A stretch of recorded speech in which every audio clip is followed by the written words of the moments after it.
This is not my favorite book of the Bible, okay? Let him kiss me with the kisses of his mouth. As opposed to what? I'm getting excited. You have stolen my heart with one glance of your eyes.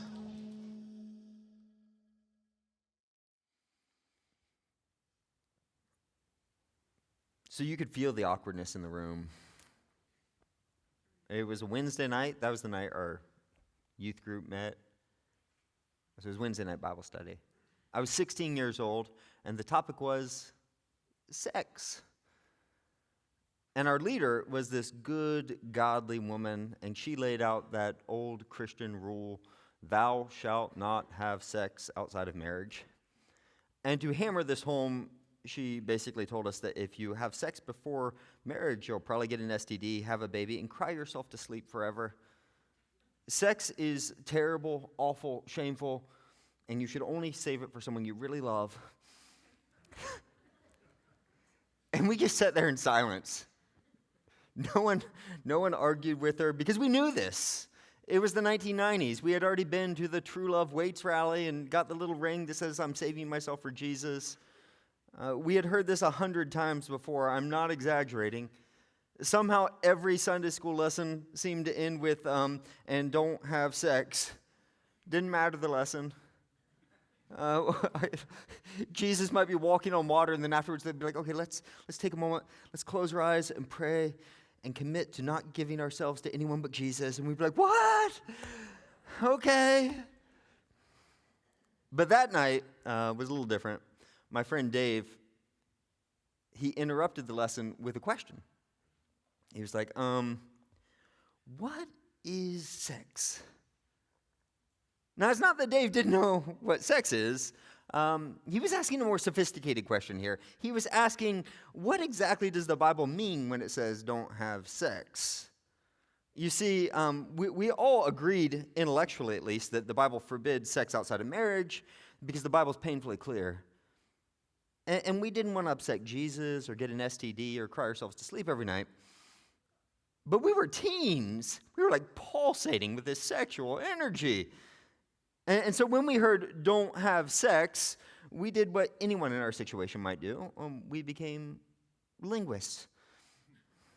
What do you mean by sex? Because if we could limit sex to that one particular act, that was good news of great joy.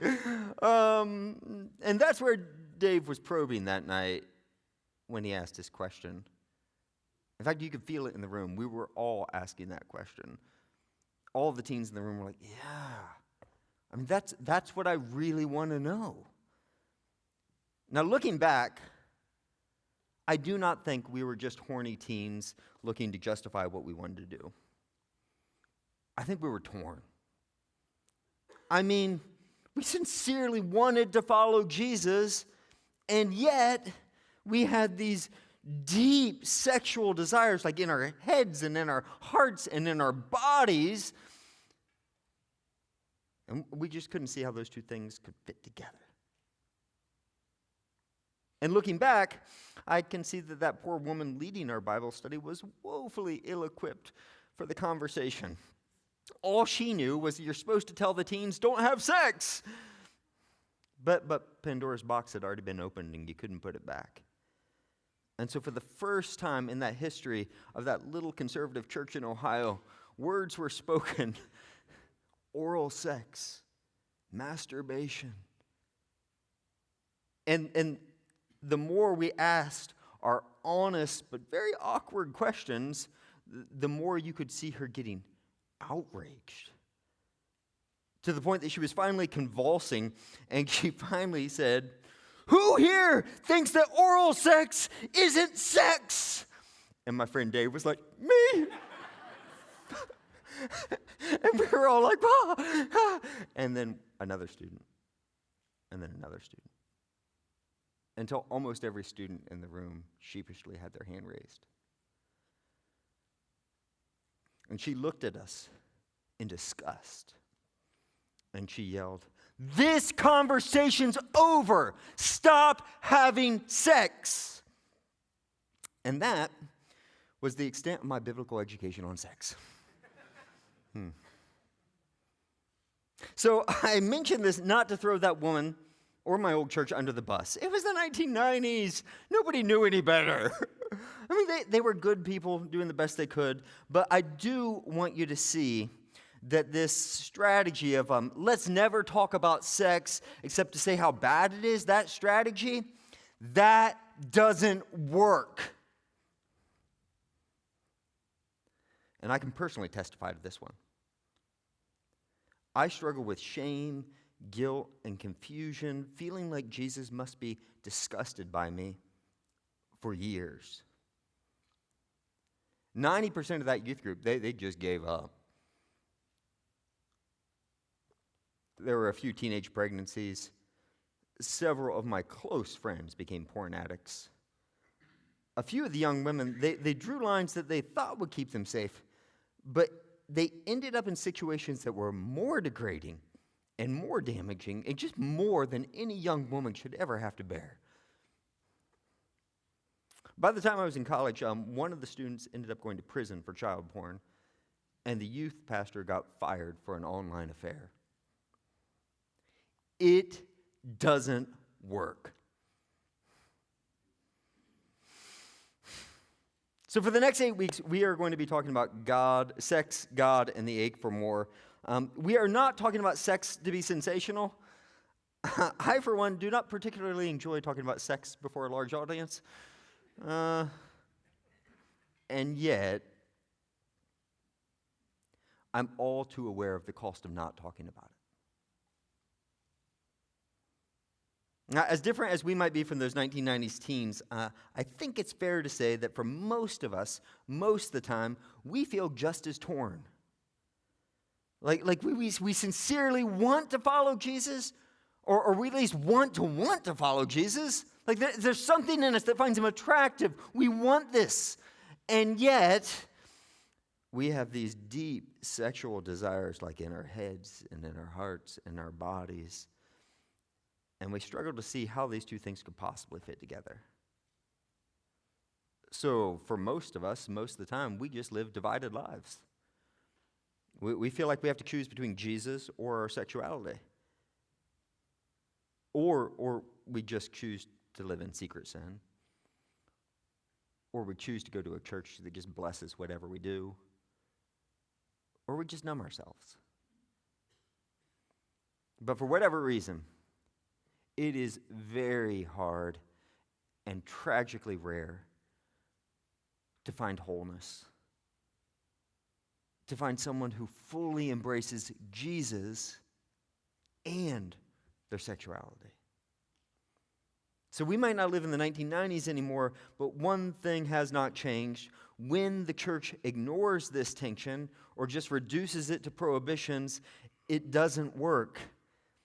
And as a pastor, as your pastor, I've seen too much and I've heard too much. Too many men trying to manage secret sin and feeling like they can't talk to anyone about it. Too many women and men desperately wanting to heal from past sexual abuse. Young people who feel hopelessly disconnected from their own bodies. Couples trying to get over past affairs, singles who can't stop having sex, and married couples who never have sex. So whatever we're doing, it's not working. In this series, we are going to be talking about sex, but as the title suggests, we're also going to be talking about God and the ache for more. So my hope here is not to solve all of this, because I don't think I can in 8 weeks, but that maybe together we can begin to figure this out. We can start to move towards wholeness. We can begin to name things we haven't named before. And maybe, God help us, we could become a people who embrace Jesus and our sexuality, both. That's the hope. That's my prayer. So the series, just a big picture overview here, it's going to fall into two halves. And the first half is going to feel less like a traditional sermon and more like cartography. Do you know cartography? Map making?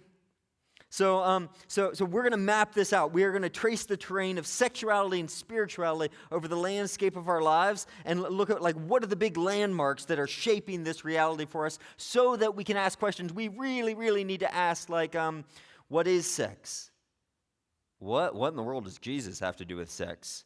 And why does all of this feel so charged, confusing, like there's so much tension in it?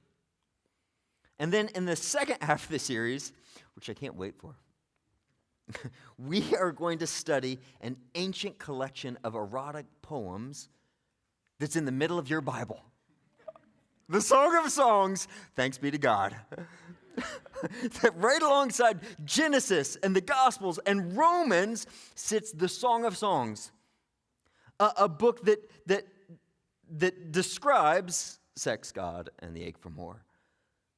A book that unabashedly says your sexuality is not a thing to run away from. It's one of the greatest gifts God is giving you. A book that will not let us get away with some puritanical repression of sex, nor will it let us get away with the self-indulgent, self-centered, consumeristic, disembodied view of sex that we see all around us. It is a vision of sex and sexuality that I so wish someone had shown me when I was 16, and even now as a 48-year-old, I desperately need to see again and again. So that's where we're going. Today, though, we're in cartography. So we're going to try and get a lay of this land and this wild, wonderful, utterly foreign place where sexuality and spirituality meet. So I want you to think of this today as biblical sex ed, okay? Biblical sex ed. But before we dive into class, I am keenly aware that this conversation is not just uncomfortable for some it even feels dangerous. So in an effort to make this a safe place, I want to put up a few guardrails so that we don't veer off course here. Now these guardrails, they are for today, but they're not just for today, okay? They're for this whole series, okay? Okay, just 3 guardrails that I want to pay attention to. Guardrail number 1. Let's not make sex the main thing. Okay, so repeat after me. Sex is not the center of Christianity. Jesus is. Oh yeah, see how that works? That's the center of Christianity. So let me be careful. I'm not saying it's not important. Sex is exceedingly important. And I'm not saying that we shouldn't pay attention to it, but I am saying that if you pull out the Apostles' Creed, it does not read, I believe in God the Father Almighty, and thou shalt not have sex outside of marriage. It's not in any of those. The definition of Chalcedon, the Nicene Creed, our statement of faith, not a one mentions sex. Not a one. Why? Because sex is not the main thing. When we replace the true center of our faith, this life-giving relationship with the God of the universe through the person of Jesus, when we replace that with a sexual ethic, it does monstrous things to the church. So just to be clear, no one has ever gotten into heaven by not having sex, and no one has ever gone to hell by having too much sex.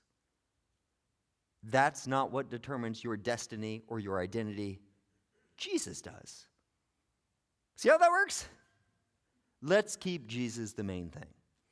Number 2, please recognize that this subject is quite serious, even if it's quite funny. So when I first started planning this series, I had it planned to start before Christmas. And I started working that out in my mind. I was like, what will I be talking about when we have our children's choir and all the grandparents show up? I was like, oh no! And I was processing this with my pastor friend in Ohio. He was like, no, don't change it. This will be perfect. Just change the sermon title. Ho, ho, ho. It's helpful, thanks. Thanks, yeah.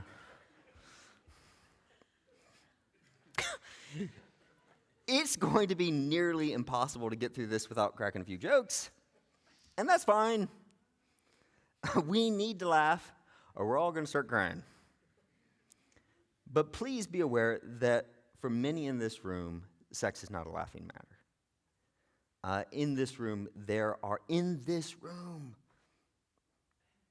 deep wounds, deep hurts, deep confusion, feelings of helplessness. So please be gentle. One of my favorite pictures of Jesus comes from Isaiah. He says, a bruised reed, he will not break. A smoldering wick, he won't snuff out. But Jesus is so very gentle with those who are broken and smoldering and hurting. And if we want to be the people of Jesus, may the same thing be said of us. With that, our last guardrail, number 3. Please assume I'm talking to you. Not the person next to you, not your neighbor, not your kids, you. Years ago, I was listening to a sermon on Sodom and Gomorrah by this big-time Southern preacher. And I was listening to him because he's a master orator. I was just like, I got to learn from this guy. He's amazing. And he was. I mean, it was masterful the way he was communicating this. And the energy of the sermon grew and grew and grew until we got to that part of the sermon where burning sulfur was raining down on Sodom and Gomorrah. And just at that moment, he sounded furious. And he screamed at the congregation, "You want to know how God feels about homosexuality? Look at Sodom and Gomorrah." And I was listening to the podcast, and I could hear the congregation erupt in cheers and amens. And I wanted to throw up.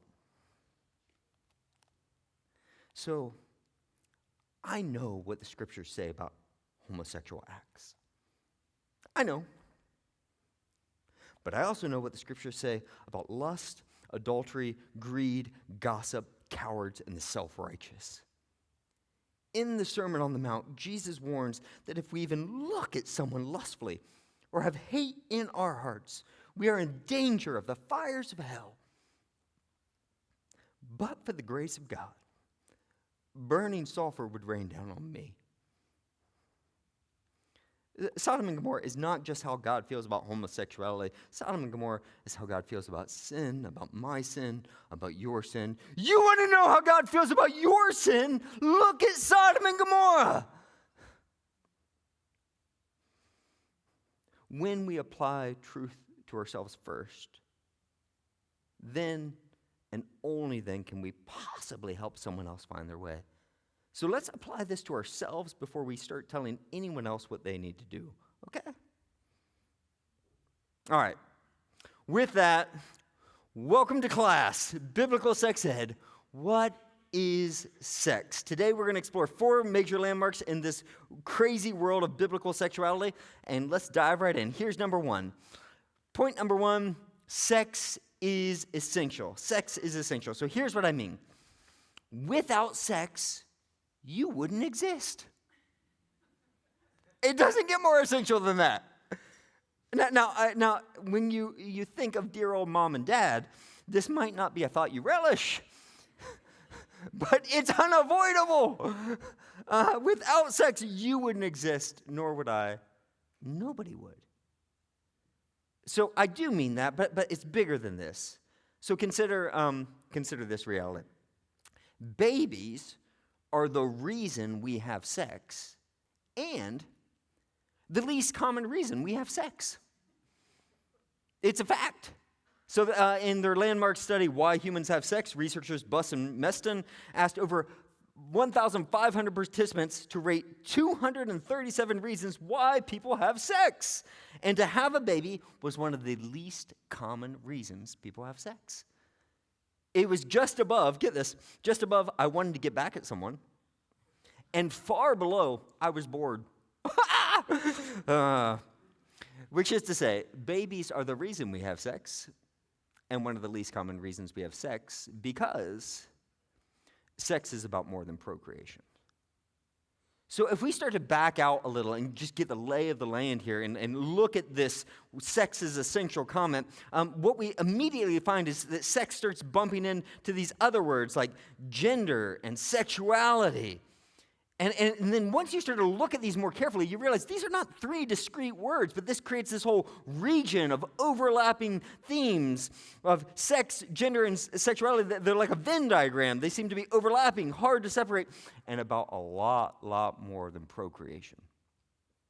So sex, in this inclusive sense, when we talk about all of this, it fundamentally shapes society. It forms relationships, families, morality, culture. So just consider. Apart from sex, there would be no skinny jeans. There would be no Barry White. There would be no Top Gun, take my breath away. Apart from sex, there would be no dating apps. Half the couples in this congregation would cease to exist. Miley Cyrus would still be Hannah Montana. Think of Instagram. It would be like pictures of like gourmet tacos and people's dogs dressed in like an Eagles jersey. Which is to say, sex is essential to culture. And sex is essential to our very sense of self. So sex, sexuality, gender, these are so deeply woven into our very being, bound up with our desires, our bodies, our identity, that it is nearly impossible to separate them from ourselves. So in her helpful little book, Redeeming Sex, Deborah Hirsch, she has this model that I think gives us, it gives us a picture of it, literally.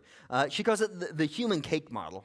She says, now, most people think of sexuality as a slice of themselves. So, like, if you think of yourself as, like, one of those assorted cheesecakes, you could pull out any given slice and still have most of the cake and most of the flavors there, right? Like, it's just a slice of you. But she says, no, that's to think about it all wrong. It's not a slice of you. It's the flavor of the cake. It is the chocolate in a too much chocolate cake.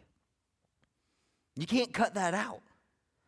Like, there is not a bit of that cake that does not taste like chocolate, and there is not a piece of you that is unaffected by your sexuality. Now, what Hirsch is saying here is deep and beautiful and profound and has massive implications, and I don't want to oversimplify it, but I also don't want you to miss the real-life applications and implications of this. If sexuality is something that flavors every bit of you, favors every aspect of you, then, therefore, it is impossible to separate physical acts from emotional, relational, psychological, spiritual realities. Impossible. Sexual acts are never just acts. Sexual words are never just words. And sexual images are never just images. Sexuality cannot be contained in the physical. It affects us emotionally, psychologically, relationally, spiritually. So sex is never just sex. It touches something deep within us that touches every bit of us. And this reality, this is why sex is so great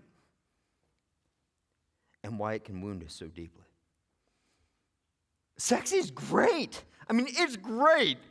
And I'm not just talking about great in pleasure. It is great in power. It can form you as a person. It can create cultures and economies. It can take individuals and pull them into families. It is great. It is truly great. And yet, because it's so great, it can wound you like almost nothing else can. It can misshape you. It can wreck your family. It can create cultures and economies that are truly evil.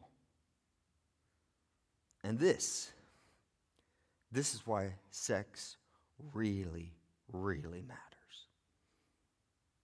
Number 2, sex is God's idea. Obvious? Maybe. But have you ever really given this serious consideration here? Sex is God's idea. So Genesis chapter 1, verse 28, God takes this naked couple, places them in a garden, and we read, God blessed them and said to them, be fruitful and increase in number. You know how that happens, right?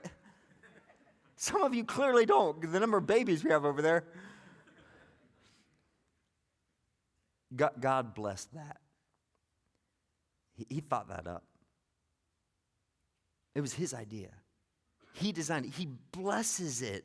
So while it might feel weird to say God blesses sex, I assure you This is exactly and profoundly what the Scriptures teach. So a passage we looked at a few weeks ago, 1 Timothy chapter 4, it's a passage in which the Apostle Paul is speaking to Timothy, who's in Ephesus, and he's addressing, get these topics, it's a conversation about gender, sexuality, and food, those things in particular, and he stops him and says this: everything God created is good, and nothing is to be rejected if it is received with thanksgiving. Everything, gender, sex, food, trees, rocks, aardvarks, gourmet tacos, and sex. It's good. It should not be rejected, but received with thanksgiving. Sex is God's idea. He loves it. He thought it up as a gift. But you're like, well, why? Why does God want us to have this gift? Is there some greater purpose to all of this? Well, yes, there is. And it's not just to make babies. So in Colossians chapter 1, the Apostle Paul gives us the reason. He explains the reason we have sex is Jesus. Listen to this. For all things have been created through him and for him. Just apply this. Sex was created through him and for him. Why do you have sex? Jesus. He is the purpose. He's the why. He's why people fall in love. Why your sexual desires are so bizarrely strong. Why sex is so great,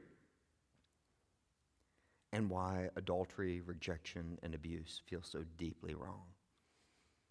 He is the reason. Now, I know this can sound overly spiritual. I get it. I used to think the same thing. I'm like, what in the world? Are we still talking about the same thing?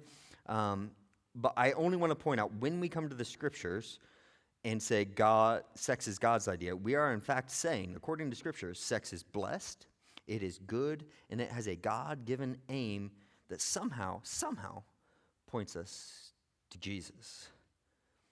So we're halfway through, and if it feels like to you we're getting further away from David's question as opposed to closer, all I can say is, I know, how weird is this? The Scriptures, they present a very different world of sexuality than the one you or I live in. And I have to warn you, it's actually going to get stranger before it gets more familiar. And I know how these things work. In the next 5 minutes, if I'm going to lose you, it's going to be then. There is a distinct possibility you're going to hear me say these words, and it's going to sound like theology, ancient Near East, blah, blah, blah, Hebrew. And you're going to be like, scroll my phone, notifications, what?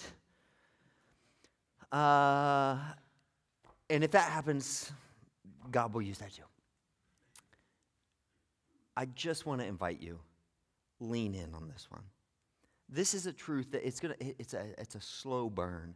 It might take a while to process, but if it gets into you, this has the potential to renew your mind, to heal wounds, to transform you from the inside out.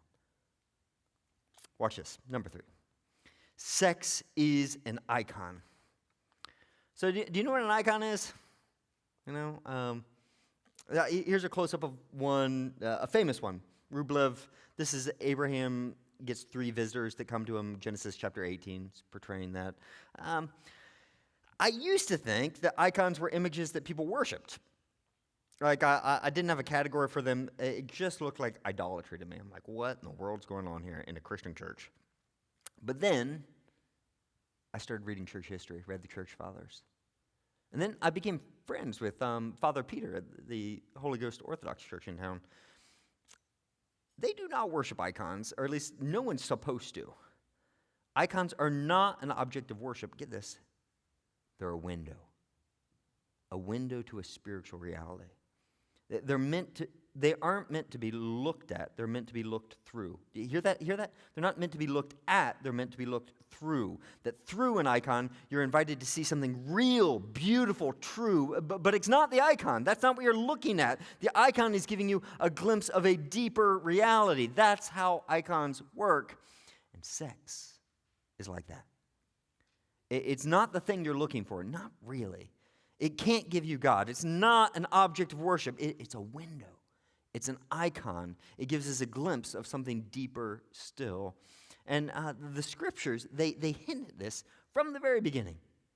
So Genesis chapter 1 again.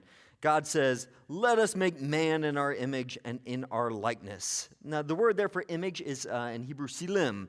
And the only reason that's important is because in the ancient world, this is not like some rarefied word. This is a common word. Kings all over, they would show their greatness by making silim, by making images of themselves and then posting them throughout their kingdom to say, this is who made this kingdom. So when you enter into a kingdom, you're supposed to be like, wow, this is amazing. What kind of king created such an amazing kingdom? And then you would look to the silim and you would say, that's who made this. That's what he's like. So Genesis chapter 1, God, the very king of the universe, is building his kingdom. But as great as it is, nothing in creation can quite capture his image or likeness. There's no silim. There's no way to connect the goodness of this creation with the goodness of God. So God made us. Verse 27. So God created man in his own image. In the image of God, he created him, male and female, he created them. That you and I are created to reflect the silim, the image of God, so that when a person sees you, when you see another person, when you really see another person, you're supposed to gasp. I see it.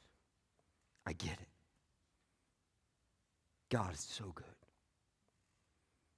Now, somehow, in a way that nothing in else creation can, you and I are to reflect that image, the image of the Almighty God.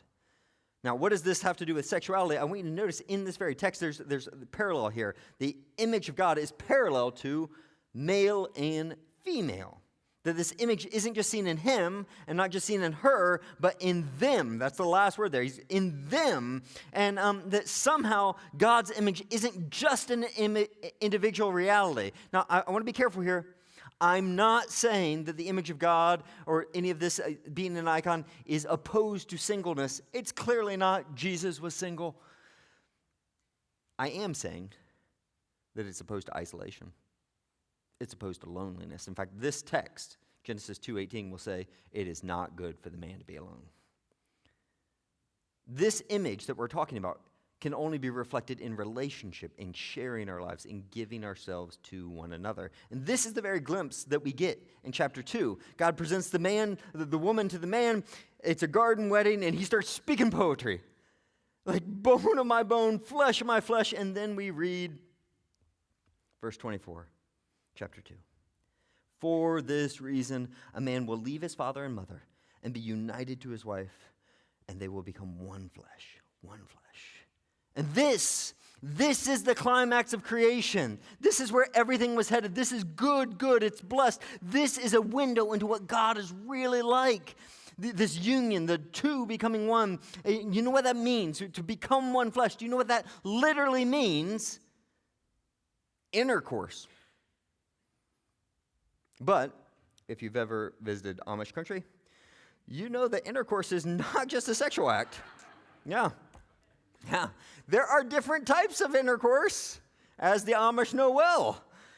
And this, what we're talking about here, they will become one flesh. This is not just a physical act. It is a physical act, but it's physical, emotional, psychological, relational, spiritual intercourse. They are becoming one. It's complete union. It's completely giving yourself, sharing yourself with another. And in this union, God's image is reflected. And this is the icon. You can't see it by looking at it. You have to look through it. And that's when we begin to catch a glimpse of this image of God. So we believe in one God who exists in three persons, Father, Son, Spirit.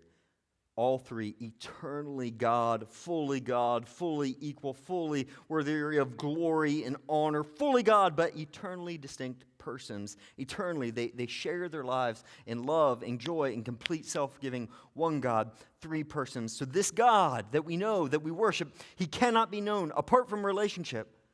apart from self-giving love. This is who he is. God is love. He cannot be known apart from an absolute commitment to one another. In Hebrew, the word is hesed, faithfulness. This is who he is. So how could we possibly reflect that kind of God? Well, you have to have two people.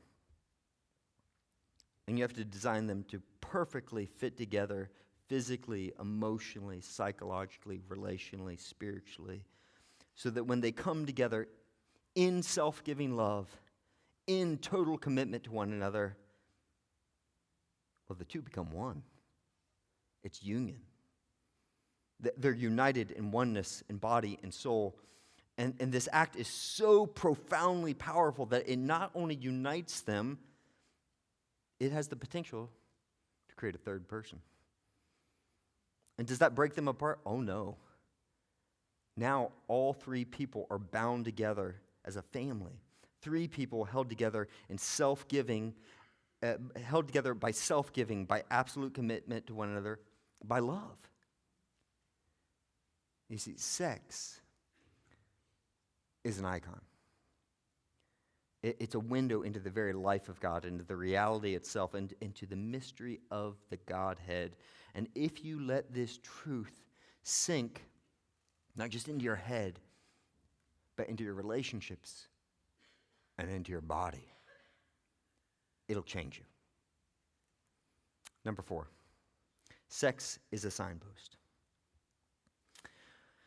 So there's a famous quote attributed to G.K. Chesterton, and it goes like this: "Every man who goes knocking on the door of a brothel is looking for God." It's a very Chesterton way of saying our desires are not wrong in direction, but they sometimes take us to the wrong destination. So our desires, the act of sex, even our very bodies, they're supposed to move us. They're supposed to lead us somewhere. They're supposed to lead us to God. That's what we're really looking for. Now, again, I used to think this was overly spiritualizing sexuality. I'd be like, come on, are we still talking about sex here? I wasn't looking for God. But then I read my Bible. Then I started studying the Old Testament. So I won't belabor this, but let me just give you a sample. Genesis chapter 12. How did God promise to bless the whole world? It is through Abraham's seed. If you study that word in Hebrew, do you know what seed means? It's a reference to semen. I understand it's figurative sense as well, but it literally says semen. That's how God is going to bless the entire world. Genesis chapter 17, when God launches his plan of redemption, what is the sign of the covenant? This relationship with him, unbreakable, his love for us, like a wedding ring for a wedding. What is the sign of God's covenant with Abraham? Circumcision. The male sex organ will be permanently marked. That's the sign of God's love for us. Genesis chapter 24. I can't show you this yet because Okay, get ready. Abraham is a very, very old man, and he wants to ensure that his son marries well to carry on the promises of God to the next generation, right? This is a generational blessing. So what does he do? He says to his lead servant, get this, put your hand under my thigh. Okay, do you know what's under his thigh? Yeah, that. And then he says, I want you to swear by the Lord, the God of heaven and the God of earth. Okay, so this is very awkward. This literally means what you think it means. So what are we supposed to do with this? The Old Testament expert Gordon Wenham, Hebrew scholar, he explains helpfully. He says, in the ancient Orient, solemn oaths could be taken by holding some sacred object in one's hand, as it is still customary to take an oath on the Bible before giving evidence in court. So Abraham asked him to hold that the same way you would put your hand on the Bible and say, do you solemnly swear to tell the truth, the whole truth, the old?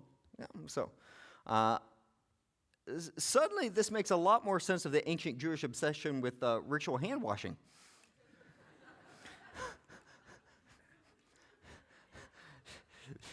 This is weird. And this is the Word of God. God takes our bodies that seriously. According to God, the male sex organ, is a sacred object that should not be profaned.